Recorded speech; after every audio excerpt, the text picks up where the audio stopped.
Bonjour à tous, bienvenue dans cette nouvelle vidéo. Je suis avec un passionné, un amoureux de la marque d'Audemars Piguet. Salut Thomas. Bonjour Clément, merci de l'invitation. Merci à toi. Et donc Chronext sponsorise cette vidéo. Justement, c'est grâce à eux qu'on a eu ces trois montres. Et Thomas, qui s'y connaît beaucoup sur Audemars Piguet, va justement nous parler de ces trois montres. Tout à fait, c'est effectivement une passion première que j'ai eue depuis quelques années, donc, les montres Audemars principalement, et ce diamètre spécifiquement qui est du 39 mm dont nous allons parler aujourd'hui.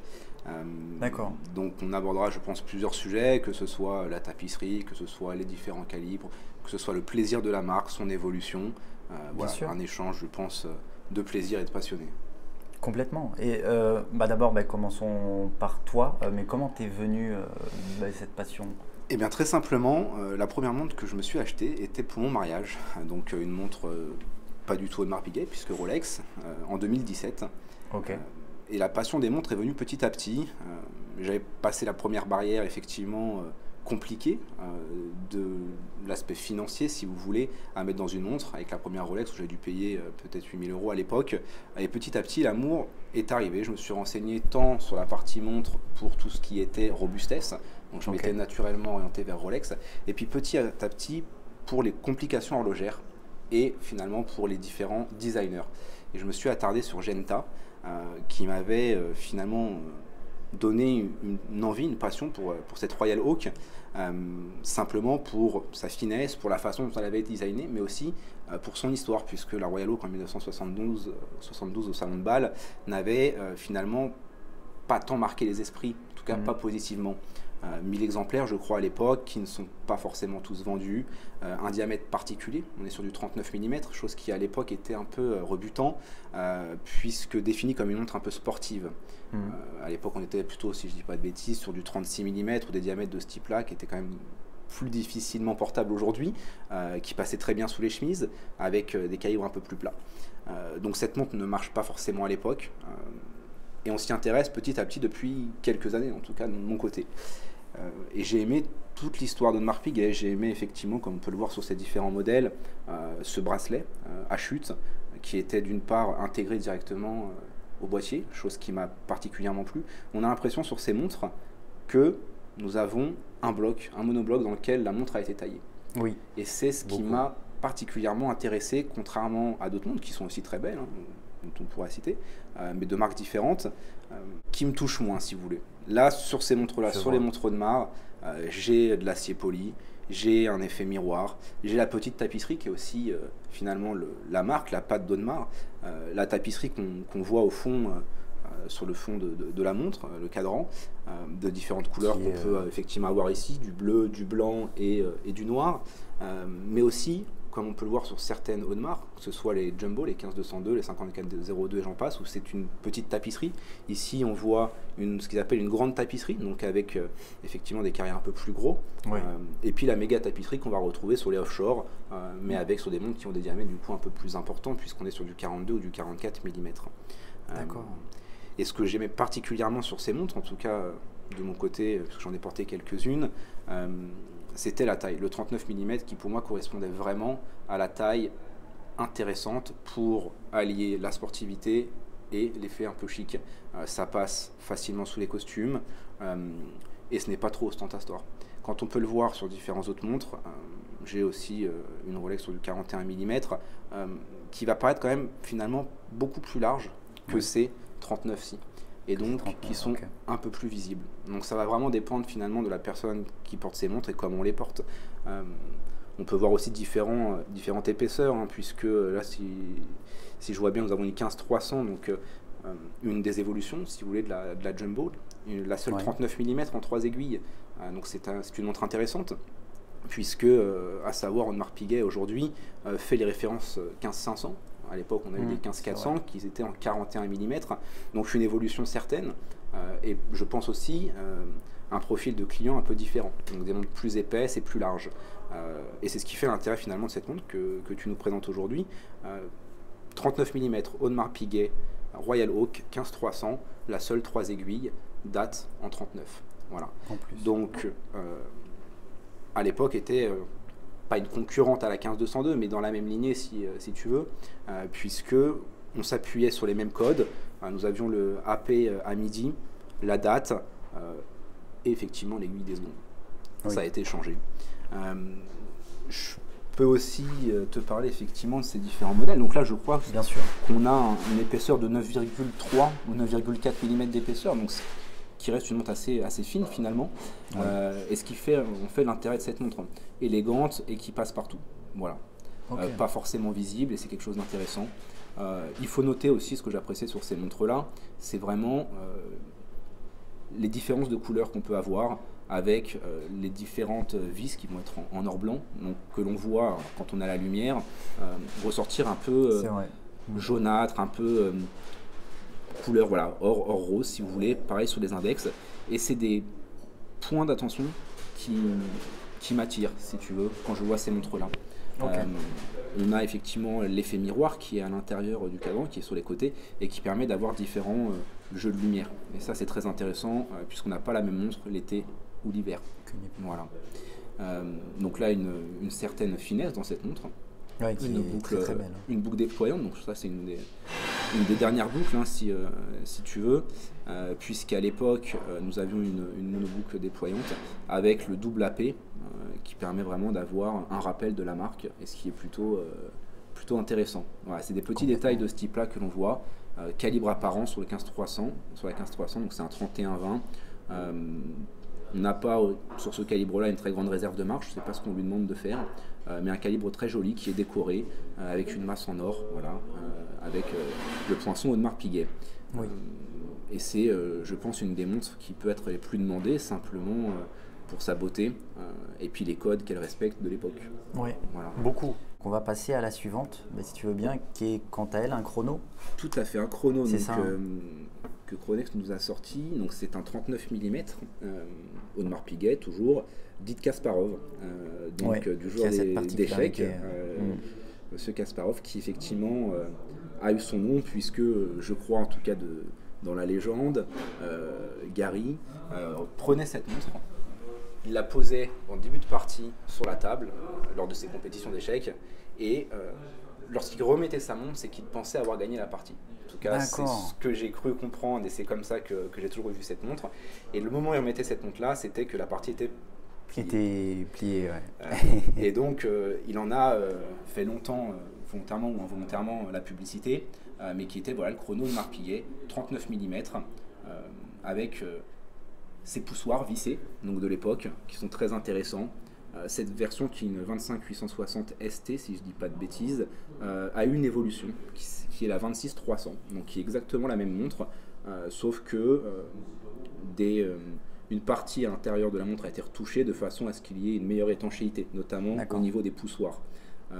Voilà, donc ça reste exactement la même montre. On a une épaisseur qui est tout à fait différente, puisque là on est sur du 11 mm, et on voit qu'effectivement elle est quand même beaucoup plus massive que la 15-300. Oui. Bon, après, il y a un chrono aussi. Il y a un chrono, voilà. Donc effectivement un calibre tout à fait différent. On a une réserve de marche aussi qui est forcément amoindrie comparée à la 15-300, oui, puisque une complication différente et un peu plus importante. Et sur cette montre, une tapisserie blanche. On peut voir également que le miroir intérieur est plus épais et plus grand, plus haut que sur la 15-300, et ce qui lui permet d'avoir des jeux de lumière encore plus étonnants, notamment sur chaque reflet de lumière. Le cadran va prendre des teintes grises, des teintes blanches, des teintes un peu des fois jaunâtres en fonction de la lumière, et c'est ce qui fait aussi tout l'intérêt de cette montre. Nous restons ici sur une petite tapisserie, ce qui s'appelle grande tapisserie effectivement, couleur blanche. Après, si on fait un zoom, on pourra voir les différents détails, donc les différents cercles effectivement du chrono sont eux aussi dessinés. Donc, tu pourras le voir avec la caméra, et c'est tous ces petits détails qui font que la maison Audemars Piguet est pour moi en tout cas une des plus grandes maisons horlogères, tant pour les calibres qu'elle fait, les complications également, puisque on a sorti des très grands de par le passé, c'est ce qui est intéressant. J'aurais aimé aujourd'hui pouvoir aussi présenter un quantième perpétuel ou certaines montres de ce type-là. Mais voilà, Audemars Piguet, c'est de la montre sportive chic avec une histoire notamment aussi sur les calibres. Le design, voilà. Et ce bracelet qui est effectivement donc différent, puisqu'on parlait tout à l'heure d'une double boucle déployante. Sur cette 25-860, vous avez une boucle simple, toujours AP, une boucle qui est du coup un peu moins pratique à porter, qui gêne un peu plus au poignet. En tout cas, moi, c'est l'avis que je m'en étais fait à l'époque, mais qui est, je trouve, plus joli, puisqu'on n'a pas sur les côtés les différents boutons poussoirs pour ouvrir la boucle. Et également, qui est plus raffiné, quoi. Qui est plus raffiné, tout à fait. Également, je ne sais pas si tu vois la différence, Clément, entre les deux bracelets. On en a un qui est, je dirais, cintré, j'appelle ça cintré, ce n'est pas forcément le cas, mais qui est affiné entre le haut et le bas. Il est beaucoup moins épais au niveau de la boucle, en largeur, qu'en haut. Alors que sur la 15-300... ouais, mais celui-là, il fait un peu plus gros. Un peu plus gros, tout à fait. Et c'est là l'intérêt de cette montre aussi, c'est que ce bracelet a une élégance qui est très particulière. Et c'est ce que j'appréciais sur cette montre. On a une montre qui est plus massive, qui est parfois même jugée moins élégante, puisque plus épaisse, mais qui a un bracelet qui est vraiment de folie. Et c'est ce que j'aime sur cette montre-là. Il faut savoir aussi la particularité de Audemars Piguet. Donc là, je vois qu'il y a un maillon et demi. Effectivement. Voilà, donc chose qui n'est pas vendue avec la montre. On ne peut pas régler, comme sur certaines autres marques, le bracelet. Il faut rajouter des maillons, mais si vous avez un poignet entre les maillons, qu'est-ce que vous faites? Et bien Audemars a pallié le problème en vendant des maillons et demi. Voilà, donc c'est des maillons qui sont un peu plus gros, qui peuvent parfois un peu casser finalement une partie de la beauté de ce bracelet. De la pièce, mais c'est la façon dont Audemars Piguet a trouvé en tout cas comment résoudre ce problème. Voilà. Et je sais que pour les gens qui portent ces montres-là, et entre l'hiver et l'été, et ben, généralement sont obligés d'utiliser un maillon et demi. Voilà, avec le poignet qui gonfle avec la chaleur. Et donc ça, c'est quelque chose qu'il faut savoir, en tout cas pour les futurs acquéreurs de ce type de montre. Voilà, donc ce sont toutes des montres automatiques qu'on peut évidemment remonter aussi manuellement, mais qui se remontent à la force du poignet. Donc la dernière blanche. Et la dernière, tu nous présentes ici un de mes modèles phares, mes modèles préférés, qui est la Dual Time, donc une 26-120 ST. On est sur une épaisseur intermédiaire entre les deux, donc on doit être sur du 10,2 ou 10,4 mm, ça se verra à la caméra, toujours avec cette... Elle est vraiment belle, hein. Avec ces reflets, cette grande tapisserie de couleur bleue là, donc on peut le voir effectivement d'une couleur bleue un peu foncée, mais qui prend une teinte très claire au soleil, et ce qui est intéressant.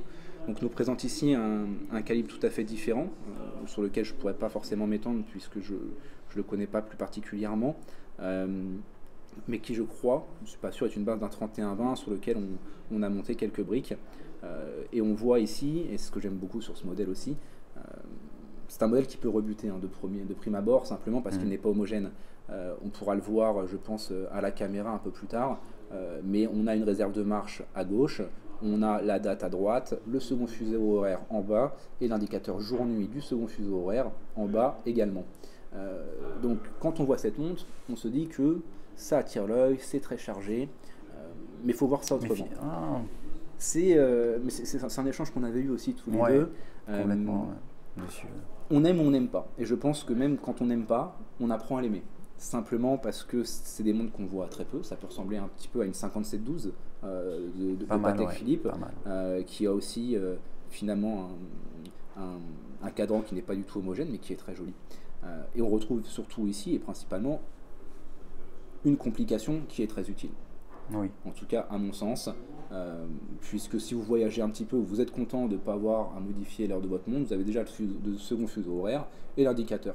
Et évidemment, la réserve de marche qui est quelque chose qui, pour moi, de très important dans chacune des montres, puisque si vous n'utilisez pas de remontoir automatique de vos montres et que vous en avez plusieurs, eh bien, ça arrive assez fréquemment qu'elles tombent en rade et que vous n'ayez plus l'heure. Donc, la réserve de marche est intéressante, un petit coup de remontoir de temps en temps, pour effectivement remonter la montre.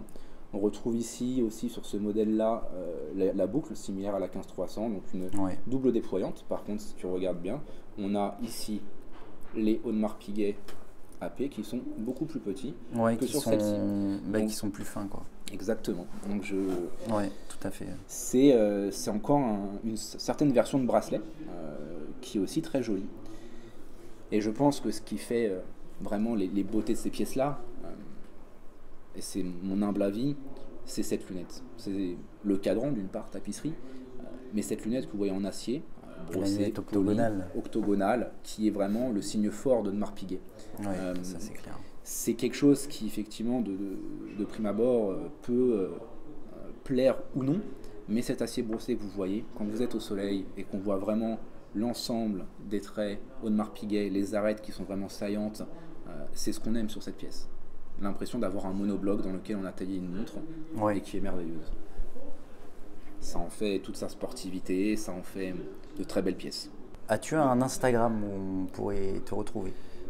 Alors j'ai un Instagram qui s'appelle Autour du Poignet, que tu pourras peut-être mettre en bas de la description de la vidéo, où voilà, je partage quelques photos de montres que j'ai eues ou que j'ai, simplement en tant que passionné, très basiquement. Voilà. Bah, merci Thomas en tout cas d'être venu et puis d'avoir accepté mon invitation. Mais c'est très cool. Enfin, mais merci Clément. Tu as très bien parlé, mais justement de ces 3 modèles là, qui sont iconiques. Je pense que quand on est passionné, on peut en parler des heures. On peut faire peut-être d'autres vidéos si tu ramènes d'autres montres. Ça, je pense aussi. Ça avec plaisir.